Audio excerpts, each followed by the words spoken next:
بسم اللہ الرحمن الرحیم۔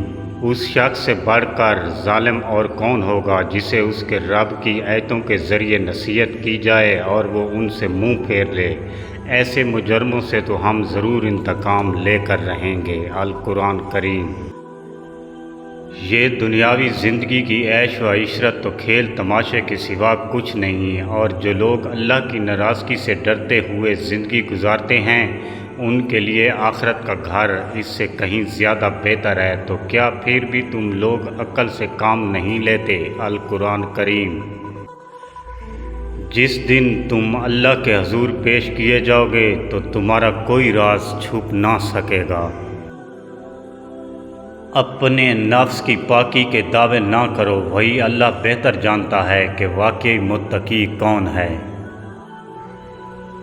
رسول اللہ صلی اللہ علیہ وآلہ وسلم نے ارشاد فرمایا، بے شک تمہارے جسم کا بھی تم پر حق ہے کہ اس کا خیال رکھا جائے۔ رسول اللہ صلی اللہ علیہ وآلہ وسلم نے ارشاد فرمایا، جہنمی لوگ خود پسند، خود پرست، متکبر، حرص اور بخیل ہوتے ہیں۔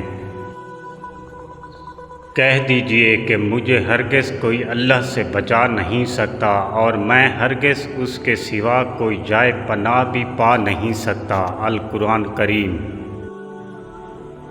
جب اللہ تعالیٰ کسی بندے سے دوستی کرنا چاہتا ہے تو اس کی زبان پر اپنا ذکر اور دل پر اپنی فکر کے دروازے کھول دیتا ہے۔ درود پاک اتنی تیزی سے انسان کے گناہوں کو مٹاتا ہے کہ اتنی تیزی سے پانی بھی آگ کو نہیں بجھاتا۔ اللہ کی یاد میں رہنا دنیا کی ہر بادشاہی سے افضل ہے۔ اللہ الصمد، اللہ سب سے بے نیاز ہے اور سب اس کے محتاج ہیں۔ حضرت امام علی علیہ السلام نے فرمایا، ایک زمانہ ایسا بھی آئے گا کہ انسانوں میں سے بس اس کا حال بہتر ہوگا جو اپنے گھر میں موجود ہوگا۔ مولا کائنات امام علی علیہ السلام نے فرمایا، جس شخص کو تمہارا دل پسند نہیں کرتا اس سے بچو۔ امام جعفر صادق علیہ السلام نے فرمایا، اگر زمین پر رہنے والے تمام لوگ امیر المومنین کا انکار کریں تو خدا ان تمام پر عذاب کرے گا اور سب کو دوزخ میں ڈالے گا۔